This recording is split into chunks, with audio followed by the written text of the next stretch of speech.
Queridos amigos de Voces Milano, un gusto saludarlos. Estamos transmitiendo desde Ecuador.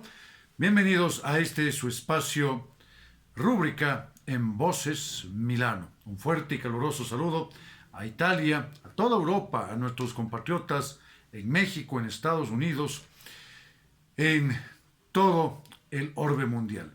Vamos a hablar acerca de algo importante en esta ocasión, la coactiva. ¿Qué es lo que sucede cuando tenemos a la administración tributaria, sea nacional, Servicio de Rentas Internas, hablamos en todo caso de provincial o de seccional, es decir, a nivel nacional SRI, a nivel provincial el GAD, el Gobierno Autónomo Descentralizado Provincial, y en el aspecto seccional el Gobierno Autónomo Descentralizado Municipal. ¿Para qué? Para efecto de la recaudación de tributos, por un lado.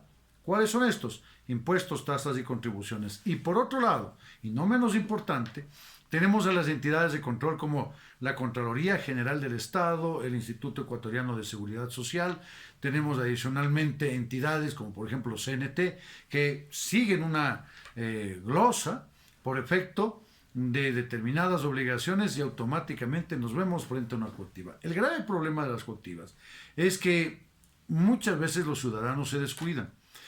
¿Y por qué sucede esto? Bueno, ¿sabes qué? Tienes una orden de cobro, te vamos a coactivar y vamos después, en poco tiempo, a proceder, no solamente dentro de estos procedimientos de ejecución coactiva, a ordenar secuestro, por ejemplo, de tus vehículos. Tienes adicional, y no solamente si tú eres el representante legal de una compañía, no solamente se van contra tus bienes o los bienes de la compañía, sino también se van contra los tuyos. Mira, entonces no es solamente ser el gerente por serlo. Para ser un gerente debes evaluar los riesgos, por supuesto. Tienes adicionalmente cosas muy difíciles, como por ejemplo retención de dineros en los bancos.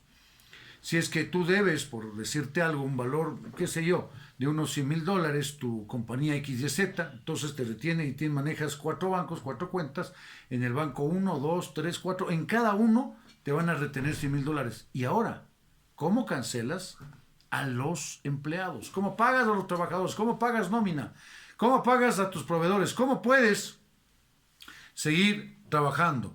Entonces, estimados amigos de Voces Milano, miren ustedes la importancia que conlleva adecuadamente conocer, saber acerca de lo que es la coactiva.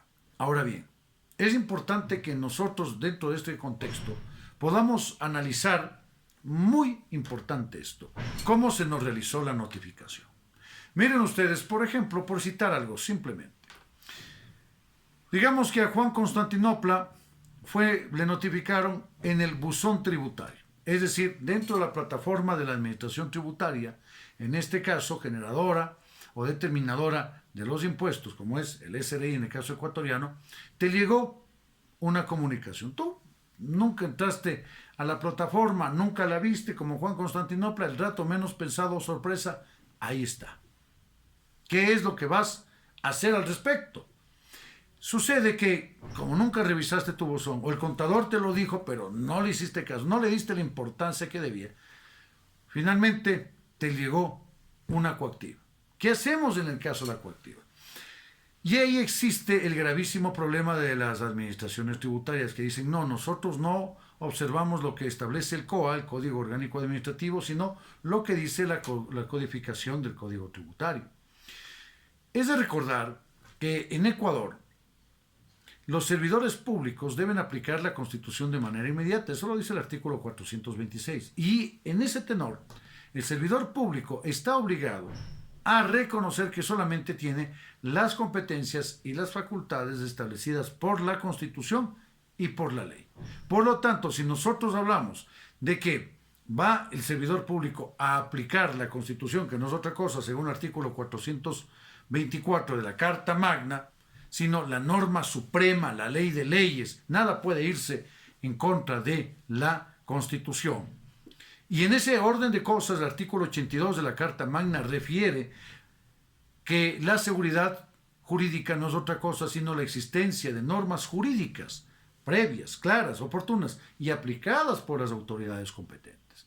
Consecuentemente, el artículo 425 de esta Carta Magna de la Constitución ordena y establece a los servidores públicos que deben aplicar la Constitución de forma directa, artículo 426, inciso segundo. Consecuentemente, los servidores públicos de la administración judicial, y en este caso de la administración pública administrativa, tienen indefectiblemente que proceder a realizar ¿qué cosa? Lo que dice la Constitución. Y la supremacía constitucional viene dado en un orden jerárquico. Primero Constitución, después tratados y convenios internacionales, posteriormente todo lo que son las leyes ordinarias, como el Código Orgánico Administrativo, posteriormente las leyes ordinarias. Entonces, ¿cuáles son estas leyes ordinarias? Un ejemplo, la codificación del Código Civil, que nos habla de los contratos, nos habla de las herencias, nos habla del matrimonio, etc. Otro ejemplo de ley ordinaria, la codificación del Código Tributario, la codificación del Código de Trabajo. Un ejemplo de ley superior, un ejemplo de ley orgánica, la Ley Orgánica de Servicio Público, el Código Orgánico Integral Penal, el Código Orgánico de Organización Territorial, Autonomía y Descentralización, el Código Orgánico Administrativo. Entonces, el servidor público debe aplicar necesariamente primero el COA y después aplicará, obviamente, la normativa, que por más especial que sea, según lo determina el artículo 3, numeral primero de la Ley Orgánica de Garantías Jurisdiccionales y Control Constitucional, en lo concerniente a la solución de reglas o frente a un conflicto normativo, cómo se tienen que aplicar las reglas y los métodos de la solución de antinomias, dice la ley que ya referimos, que tiene que hacérselo por sobre todas las cosas en atención a la especialidad y después la jerarquía. Eso obviamente es inconstitucional, porque el 425 es claro. Primero Constitución, después convenios y tratados internacionales, posteriormente leyes orgánicas y después tienes las leyes ordinarias. Ante este conflicto normativo, ¿qué hace el servidor público? Aplica la Constitución a la supremacía. Y debe acordarse que el artículo 427 de la Carta Magna establece que a la Constitución se le interpreta en su sentido integral. Por lo tanto, el artículo 11.5 de la Constitución de la República de Ecuador dispone claramente ¿qué cosa? Habla acerca del principio prómino, que las disposiciones constitucionales en su integralidad siempre favorecerán al ser humano, en este caso al administrado. Consecuentemente, si la codificación del Código de Trabajo establece una manera de notificar y el Código Orgánico Administrativo establece otra, ¿cuál tendremos nosotros que aplicar? Como servidores públicos tienen que aplicar necesariamente lo que dice el 164 y siguientes del Código Orgánico Administrativo. Caso contrario, esa notificación donde se da a conocer la resolución, el acto motivado, el acto administrativo, con atención a la generación de ese título de crédito y a la posterior incoacción de cobro, necesariamente, si es que no fue notificada al usuario, al contribuyente, simple y sencillamente no tiene ninguna razón de ser. Existen determinados cantones que están cobrando, por ejemplo, la recolección de la tasa de basura. Acordémonos, tributos, impuestos, tasas y contribuciones especiales. Entonces, ¿qué sucede? Pero lo están haciendo desde el año 2015 en el 2023, hace 8 años. Queridos amigos, las obligaciones tributarias prescriben a los 5 años. Consecuentemente, eso es ilegal. Y cuando no se notifica adecuadamente, se está atentando contra el artículo 76, numeral 7, que habla acerca del derecho al debido proceso y el derecho a la legítima defensa, en la garantía de contar con el tiempo suficiente y los medios necesarios para poder proceder a la estructuración de la defensa. Entonces, toda la actuación de la administración tributaria es simple, llana y sencillamente inconstitucional. El grave problema de generar por parte del servidor público una inconstitucionalidad viene dado porque se está exponiendo a que se genere un derecho de repetición con atención a que el usuario, el contribuyente, pueda demandar a la administración tributaria, sea nacional, sea provincial o en su defecto seccional, para la indemnización de daños y perjuicios que comprenden desde luego el lucro cesante, también el daño emergente y consecuentemente los intereses que se han generado. Y todos estos últimos, el Estado, que pagaría a través de la administración tributaria, deberá repetir al servidor omiso o al servidor ejecutante del acto administrativo. Dicho sea de paso, acto administrativo que debe marcarse en lo establecido en el artículo 76, numeral 7, literal L de la Constitución de la República de Ecuador. Esto es, que sea debidamente motivado. ¿Cómo se lo motiva?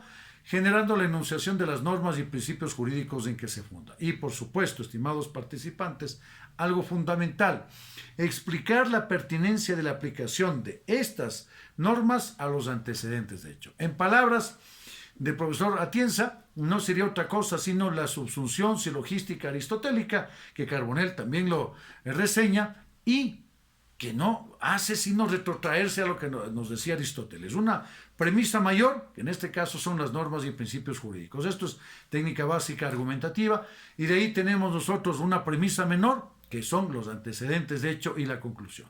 Dentro de este acto administrativo, para que sea constitucional, debe ser lógico, debe ser comprensible y debe ser razonado. Si no cumple estos requisitos, definitivamente es nulo, de nulidad absoluta. Recordemos que todo aquello que contraría la Constitución adolece de nulidad. Soy el doctor Ludwig Álvarez Rengifo, abogado economista. Muchas gracias por estar con nosotros. Un fuerte abrazo, queridos amigos de Voces.